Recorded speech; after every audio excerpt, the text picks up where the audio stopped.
Now, just to clarify, I'm not going into why in particular I believe that Christianity is true as opposed to, say, all the other religions. I'll get into that at another time. I'm more talking about the general concept of why, with this question that we all have to wrestle with, is there a God? Why do I say yes and not, well, I don't know, or no? Hey everyone, this is Matthew Kent. Welcome to Theology on the Ground. Today I'm going to be talking about why I believe in God. So the second disclaimer here is noticing that we're talking about the word belief. I call this video why I believe in God, not why I know for certain that God exists. Although I would say something pretty similar to that. And there's two reasons for why I chose the word belief. One is because the Bible itself, makes no pretenses about the fact that it expects you to believe in God. The other reason is because this line between knowing for certain and believing is a lot less clear than we make it out to be. Sort of in our modern way of using language, we've drawn this dividing line between these two things that, there's certainty and there's knowledge over here and there's belief over here. Really, there's just different degrees of belief. And there's some beliefs that are rational, logical, and approach the level of certainty. And there's some beliefs that are not rational, not logical.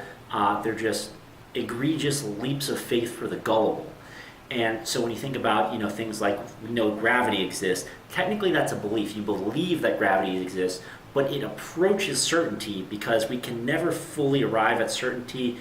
Just as human beings, we're not built to handle that kind of certainty. We function really well actually in uncertainty, and that's one of the things that differentiates us from machines who are way smarter than us computationally, but garbage in, garbage out. They can only work with information that was basically put in with certainty, whereas we are much better at making decisions in light of uncertain information. So that being said, we can approach certainty, and I'm not trying to do some kind of crazy cop-out here. I'm just pointing out the fact that, at the end of the day, the atheist and the Christian are on the same page on one very vital issue that we actually can't defend against our opponents, which is that we can, for instance, trust our senses, that we can arrive at real, true knowledge and understanding of the universe. If somebody wants to be like the super skeptic, if they want to say, give me evidence for every little thing along the way, nobody can do that. Not on the level of science, not on the level of religion, politics, anything. There is no such thing as that kind of certainty where I can prove to you that you can, without a shadow of a doubt, trust your five senses. Like at the end of the day, that's a faith thing. And so I'm not saying that, you're so trained to hearing faith, bad, logic, reason, certainty, good, that you think that I'm dogging our ability as human beings to actually know anything. And that's not what I'm doing at all. What I'm doing is I'm pointing out that we always operate on the level of faith, but that some faith belongs over here in the category of your certainty, and some faith belongs over here in the category of foolish speculation and gullibility and all that kind of stuff. And my firm contention is that a belief in God is way on this end of the spectrum, right?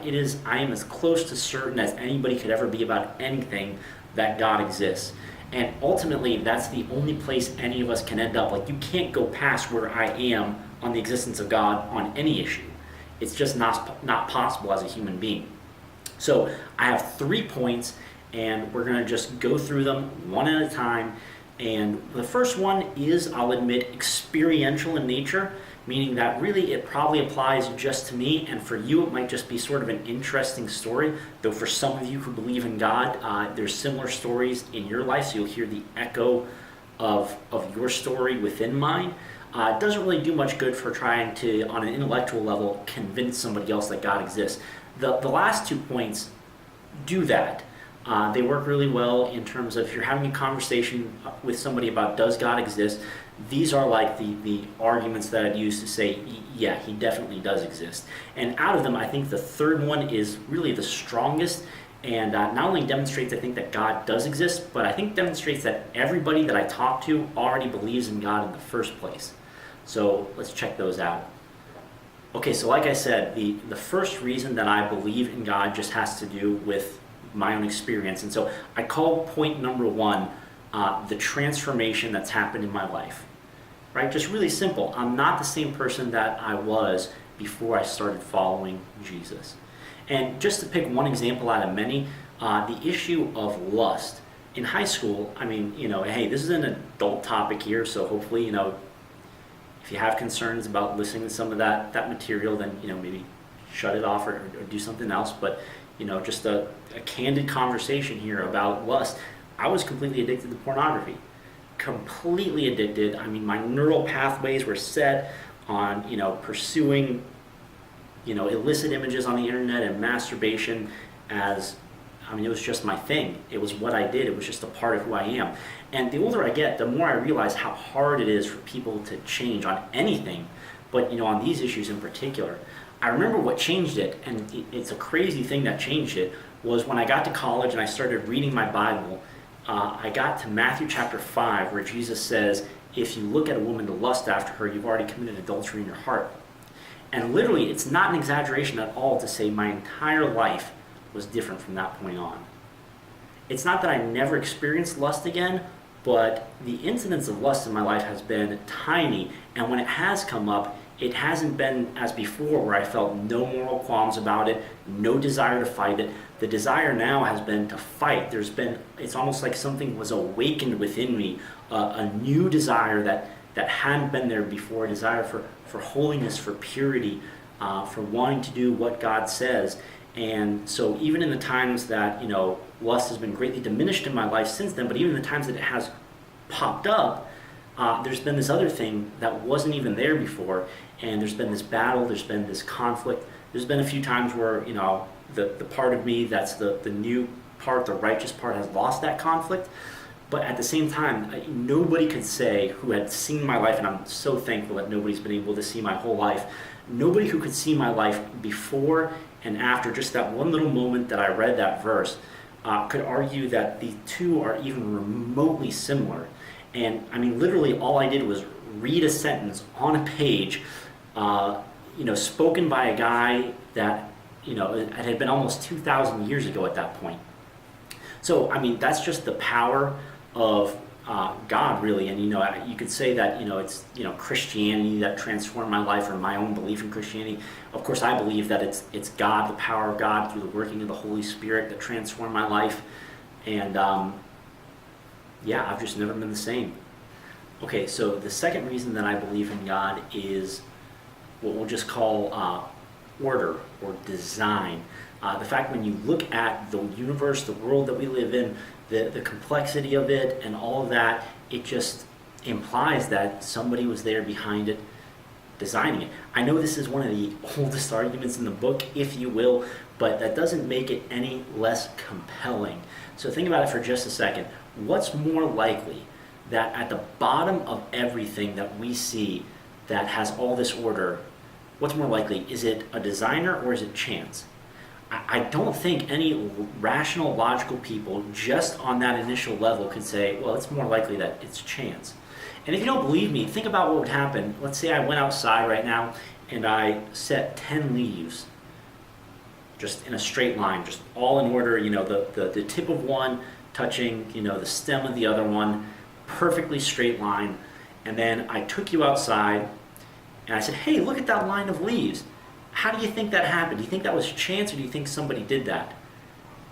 You could answer that you thought it was chance, and that's hypothetically a possibility, but it's not really a possibility. Somebody did that. Like, seriously, somebody did that.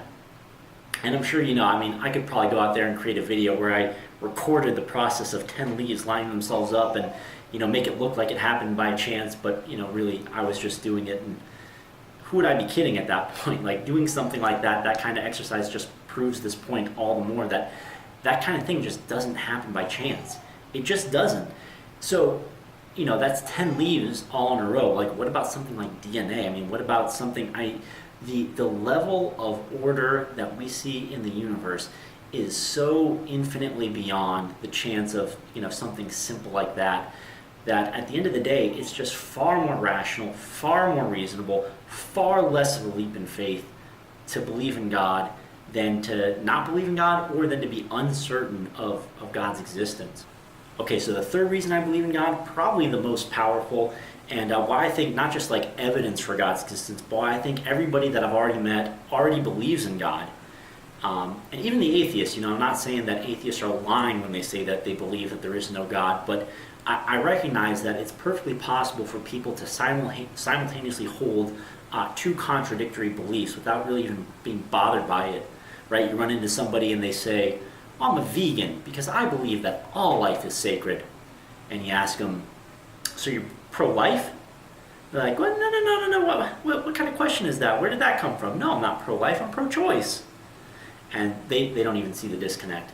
And I think it's the same way. I think all people that I've ever met are living in a way that's consistent on this third point with a Christian worldview. And the third point is simply morality. Morality. And so here's how we'll do this one. I'll ask you two questions, and then I'll give you just a statement, and we'll go from there. I'll have some commentary on it. So here's the two questions. Question number one, do you believe that rape is wrong? I'll give you a second to think about it. Hopefully you said, yes, it's wrong.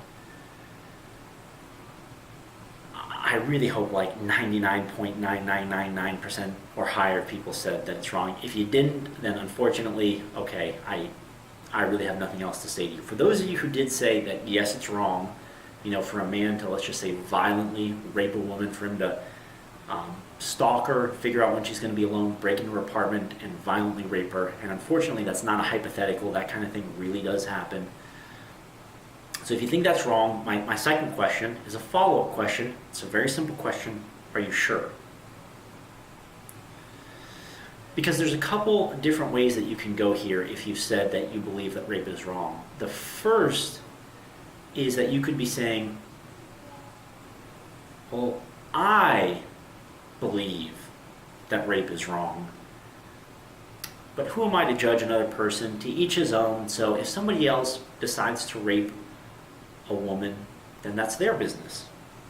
And it's really none of my business. And yes, society that we live in, says that it's wrong and will probably put him in jail and all this other stuff. But really society could have been different. There's no real reason why society chose this particular path other than just enough people agreed on it. And, if it had been like the Vikings of old where they weren't really bothered by it, then it would have been okay. Or you can mean something much more like, no, rape is objectively wrong. It's wrong whether or not I say it is. It's wrong whether or not you say it is. It's wrong whether or not he says it is. It's wrong whether or not she says it is. It's wrong whether or not the Viking cultures of old thought so. It's wrong whether our country thinks so. It's wrong whether a future civilization thinks so or not. It's wrong regardless of anybody's opinion on it. It's just wrong. The government is completely within its rights to punish people that engage in rape because it's a real moral wrongdoing. Now here's the problem with that. You've just set up morality as something that is objective, real, concrete, exists outside of the material structures of the universe, and could not have arisen from the material structures of the universe. Because here's the statement. I said there was going to be two questions in the statement. Here's the statement. Mindless matter cannot create moral rules to govern the behavior of beings that it doesn't know will even come into existence. Let me say that again, because that's really, really important. Mindless matter cannot create moral rules to govern the behavior of beings that it doesn't even know will come into existence. If the material world, the natural world that we see is all that exists, then there is no morality and it is not wrong to rape a woman. I'm not saying that's what I believe, because it's not. I believe it is wrong to rape a woman because there is a God. Let's notice a couple things about morality. It governs the behavior of persons, and it doesn't arise from the material structures of the universe. So in other words, it's not natural, it's supernatural. If you believe in morality, you believe in the supernatural. Not only that, but it governs the behavior of persons, right? An impersonal force cannot govern the behavior of persons. It's personal. You believe in God. If you believe in morality, you believe in God. Now, a lot of people are still not convinced by that, strangely, and have a lot of objections. And really, there's two main routes that you can go down at this point to sort of keep from getting pinned down on a logical level. And one of them is kind of a nice route to take if you want to object to me at this point, because you can kind of just keep doing it forever and never really get pinned down, because the first route is arguing in a circle. And sadly, this is actually the route that most people go. So you say something like this: Matthew, you're so silly for believing that a belief in morality necessitates the existence of God. I can say that rape is wrong and not believe in God, because when you rape, you're harming somebody else. And, you ought not wrong somebody else. You just argued in a circle. Hopefully you can see that. The language of ought, the language of should, is the language of moral obligation. So you're trying to explain, to take a step back, in trying to say, here's why it's wrong to rape a woman. What you're needing to do is you're needing to justify the existence of morality outside of God. But when you use words like ought and should, you're appealing to morality. You're arguing in a circle. Same thing with some of the other words that I used in that example. So you said that, you didn't say anything, I'm assuming you said this, but I've heard many people say this, that, hey, Matthew, I believe that God doesn't exist, and I believe it's wrong to rape a woman because you ought not wrong somebody else. Wait a minute, you ought not wrong somebody else? What does it mean to wrong somebody? That's a moral term. Right, wrong, good, bad, better, worse, harmful, beneficial. Those are all moral terms. You're like, well, yeah, harmful is not a moral term. That's an objective. It's a medical term. It's a scientific term. No, it's not even remotely a scientific term. You could say that severing somebody's arm off is harmful to them, but on a purely medical level with no morality attached, that statement's meaningless. Cutting somebody's arm off is a different state than they were in before.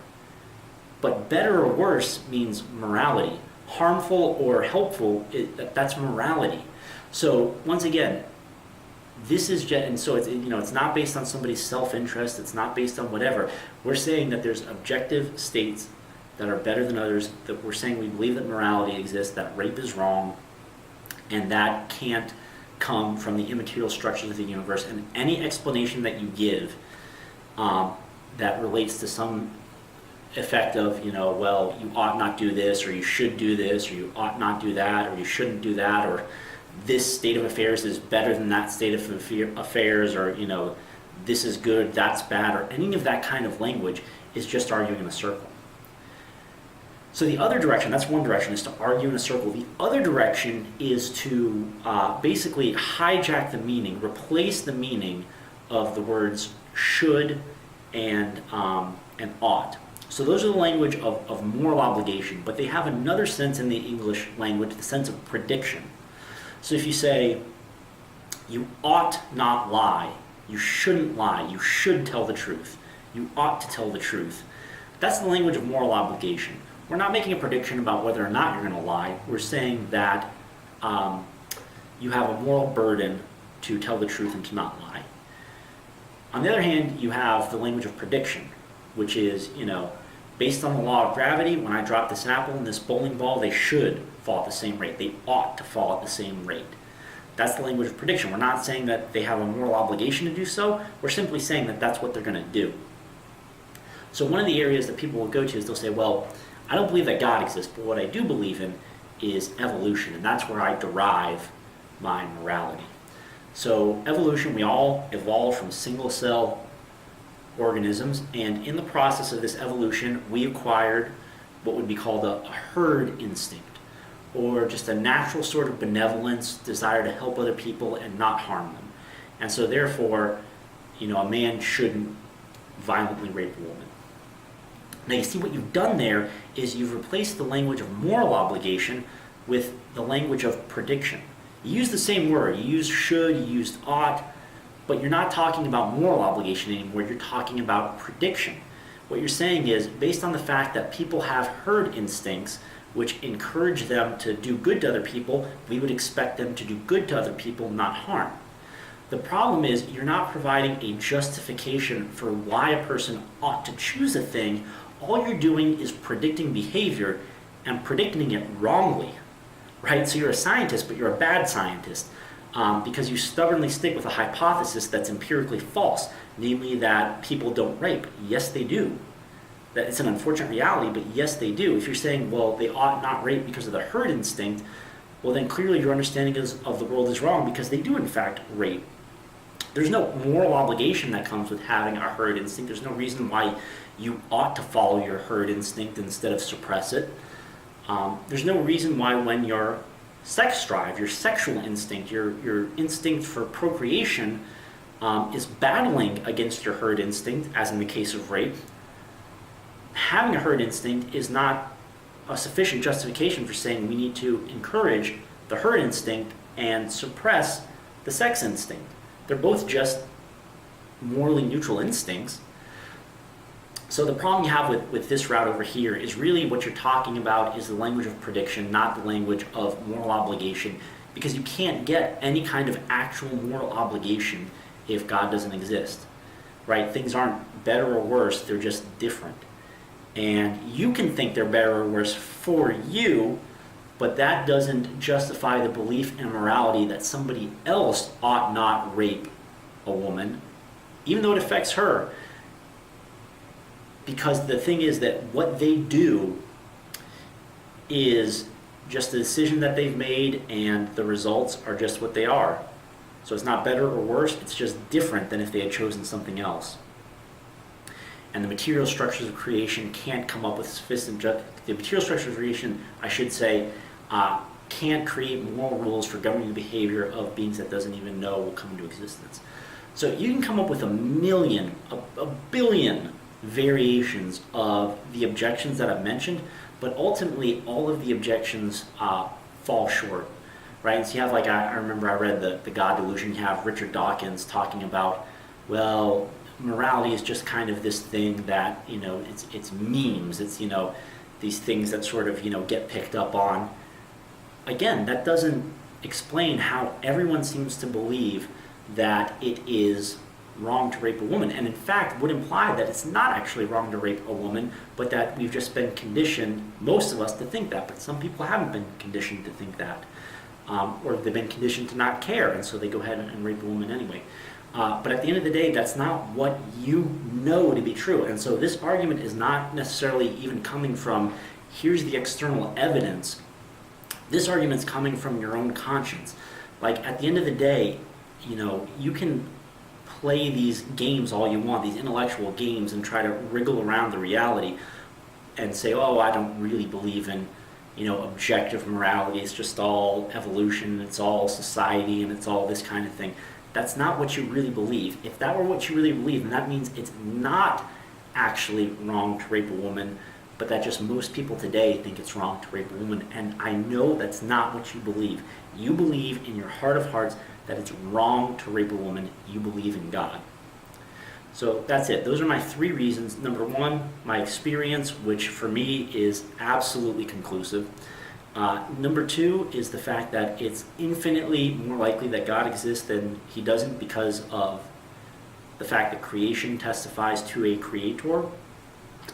Number 3 is the fact that I know for sure that it's wrong for a man to rape a woman, right? So we call this one just the morality argument. And so since,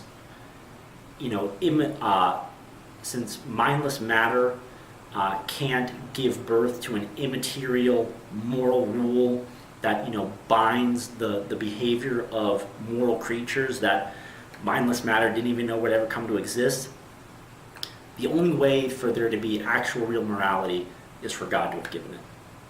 So another simple way to say that would be that a moral law implies a moral lawgiver. And I've never seen any way around that one. I've heard some very smart people try to wriggle their way around that one.